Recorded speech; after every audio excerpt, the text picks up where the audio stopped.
Hello, and welcome back to another edition of Life After Kids with Drs. Brooke and Lynn. I'm Dr. Brooke. And I'm Dr. Lynn. And we're so excited to be here today. We are talking about weight gain. Weight gain. Yeah. You guys are asking a lot about this, and I think it's as much as this is like a tricky topic, but we have to address it because I think at this stage of life with the hormones and all of it, like our metabolism slowing down, it's some of the things that we were doing are not necessarily working. I was just going to say that for many of us, what used to work no longer works. Yeah, and it can be a struggle, and it can be very frustrating. Yeah. Yeah. And I have probably a more personal side to this particular topic, just because for me, I have struggled a little bit more than say you. Is that fair?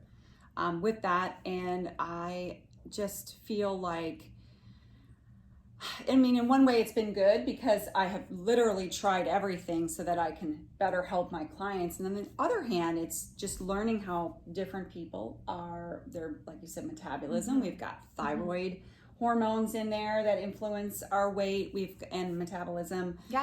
There's a whole, and changing hormones in menopause. There's a whole slate of things that can contribute to why maybe you are not able to lose weight. Yep, I agree. So you're touching on some things that can be troublesome to us. And I think here also, aside from the things, those issues, we have to give ourselves some grace here. A, because of those issues, but B, we're all made a little different. So my body normal, your body normal, and your body normal is all going to look a little bit differently. Yeah. Like there's a little bit of a genetic component to what your balanced, healthy weight for you is. Right. And that can sometimes be why you might struggle to get to a weight you want to be. Your body might not be designed to be at that weight. Right. So I think that if you have to really be constantly just depriving yourself and checking yourself and being, wrapped around the axle about your it's probably some to do with hormones and some of the things you touched on, but it can also just be that you're fighting to get to a weight that your body is not healthy at or comfortable at. Yeah. And that do you know what I'm saying? I do. And I think it's really important to know that and to be able to do things that work with your body and not against it, which we've learned those things and can absolutely speak to that. But I think for that particular topic, it's also important there's an emotional and a psychological component as well. At least I know there was for me. Yeah. That if you are somebody who was not maybe as lean in your younger days and you've actually done a lot of work on yourself, and as you age, you're maybe even getting more fit. Yeah. Now that's not necessarily common, but that would be my example. A piece of me goes back to identity. See myself as a fit, healthy, leaner person, right? And I think it's just as you lose weight, it's important that you shift that identity. Do you know what I mean when I talk about that? Yeah, you've talked about that before with your mindset is everything. You have to see yourself as the person you want to see yourself at, whatever your ideal weight is, whatever you look like in the gym, whatever it is, you have to have that mindset first, or you're only going to get so far. Mindset is everything. Mindset is everything. So I hear what you're saying there, but and the other thing here too is, and I might be shifting a little bit, but I think this is important because some of us have this idea of what a good weight looks like, or either from a health standpoint or from just physically attractive.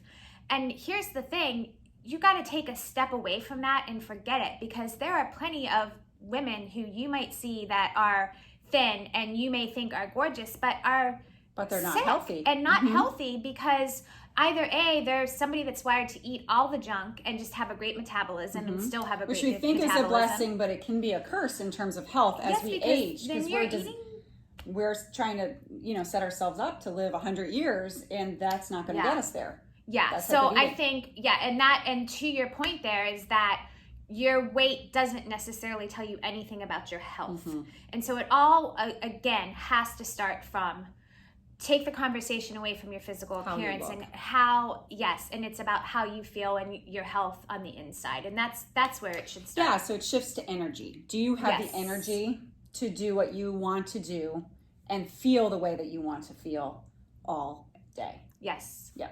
That's exactly right. So talk about how you fuel yourself, because I feel like that is a question we get asked as well. Just what do you eat? You know, the TikTok videos, what do I eat in a day and how popular they are. I think it's helpful though, because it shows people exactly what, how much you should be eating, what types of foods you should be eating. Do you want to talk a little bit about that routine for you? I can. I hesitate to do that because I don't think there's any right answer. That's great. I can tell you what works for me, but just because it works for me, it might not work for you. And I think that's smart, because there are so many options, and that can lead to some of the problem, because there's so many different much ideas and information. theories and thoughts out there that you start to go, well, I don't know which one to do, or you hop and you never get into a groove, right? Like you try something for a couple of weeks and you're like, well, that didn't work. I'm going to go here. I'm going to go here. I'm going to go here. For me, and I'm not just saying physically, because I really focus on how I feel, but it tends to work for the weight that I want to be at as well. But for me, my starting point is how I feel here. And then when I'm eating that way, it's sort of my weight balances itself out. So explain that a little bit, because people listening might think, well, what do you mean about how I feel emotionally and mentally, and how much energy I have for my day. Got it. When I'm eating at my healthiest, I gauge that on how do I feel during my day, how do I feel when I get up, how am I sleeping, and how am I feeling emotionally. And that's an important point, because it stands to be mentioned that we need to connect and tie what we're eating to how we feel. Yes. And that seems basic, but we don't always do that. No, I know. And what we know is that what you eat today may not just affect you in the next hour. If it did, that would be wonderful, because we could just, decide that wasn't a good choice. That's right. Sometimes shows up 48 hours later. It can, absolutely. And when we rarely go back and look in the rearview mirror and see what that was 2 days ago that affected us so greatly. For sure. So you asked me how do I eat? That's where I start that's kind of how I've come to where I eat, is because I've really focused in on what am I eating and how does it make me feel. for your body.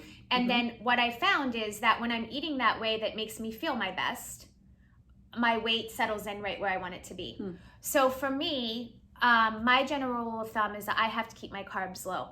And that's mostly because I have issues with blood sugar swings, which leads to cortisol spikes, which leads to anxiety. So I keep my my carbs low, all over carbs. I don't really eat much sugar at all, because sugar is inflammatory for my brain. I eat a lot of fat, but good fat. So I do a lot of like coconut oil and ghee and olive oil and avocado oil and healthier types of fats.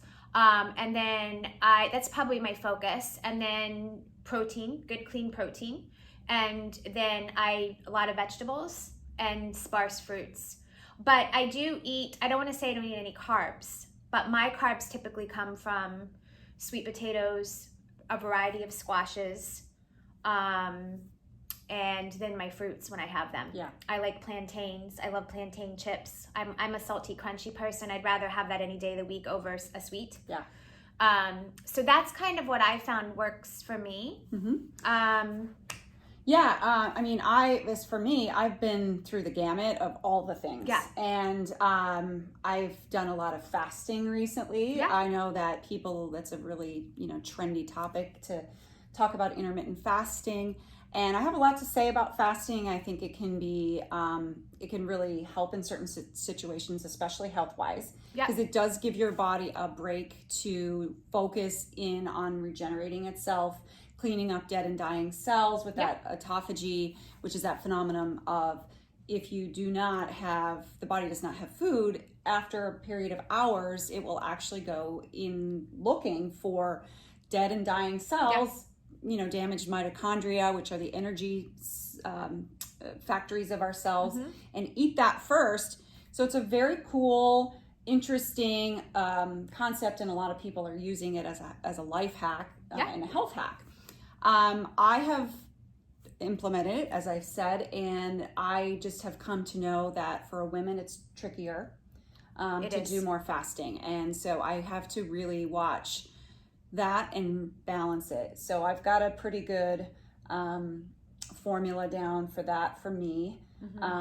But I would say too much is not usually very good. No, it's not good for women. Not for women, because it can lead to hormone upset, which I think you started what to we're notice trying. Yes, and that's what we're trying to balance at this time in our life. So we definitely don't want to throw more fuel to the fire to get our hormones off. Yeah, and that goes back to the conversation of you could be intermittent fasting is kind of like a big deal right now, and it does have its place because I do some intermittent fasting too. But if you're intermittent fasting for long periods of time every single day, you may drop the weight and you may think you look great, but I'm here to tell you, you're probably going to end up starting at some point to feel not good because your hormones are going to go off. So there's the balance of weighing how your weight gain and how you look with what's healthy for your body. Yes. So if you've been intermittent fasting and you've done that for a while, now it's a season where maybe you go in and you do something different and you eat 3 meals a day just to give your body that change, because anything, just like exercise, anything that you do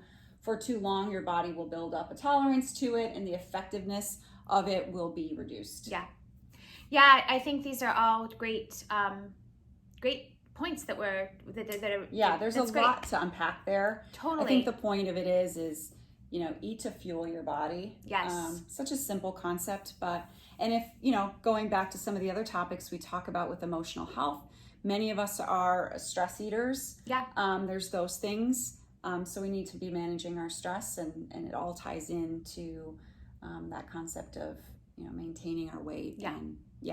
This is a huge topic, so I think we just gave some big generalities that we can break down more. So ladies, we're all in this together. I think all of us for sure at some point in our life, at least not all of us, most of us have struggled with weight, and now it seems to become a little trickier, but there's a lot of great things we can be doing. At the end of the day, you focus on how you feel. Because I've said it before and I'll continue to say it, garbage in equals garbage out. That's great. It's without a doubt the truth. You wouldn't put diesel oil in your Ferrari. Yes, I love that. There's that another bumper sticker. Car analogy? I'm not sure. I'm just the right person I don't know, to make a car but you're analogy. right. I mean, there's where the focus goes. And then we have things that we can bring you if you're doing all the things and you're still struggling because you can't get this excess hormone or low metabolism, whatever, weight. There's a whole conversation there too. Yes, there's a whole health conversation around that. Absolutely. So, guys, have a great day. Thanks for watching. Thank you for watching, and make sure you're following us on all the channels: Instagram, Facebook, YouTube. Anything else? That's good. That's it. All right, guys, have a good one. Thanks. Talk soon.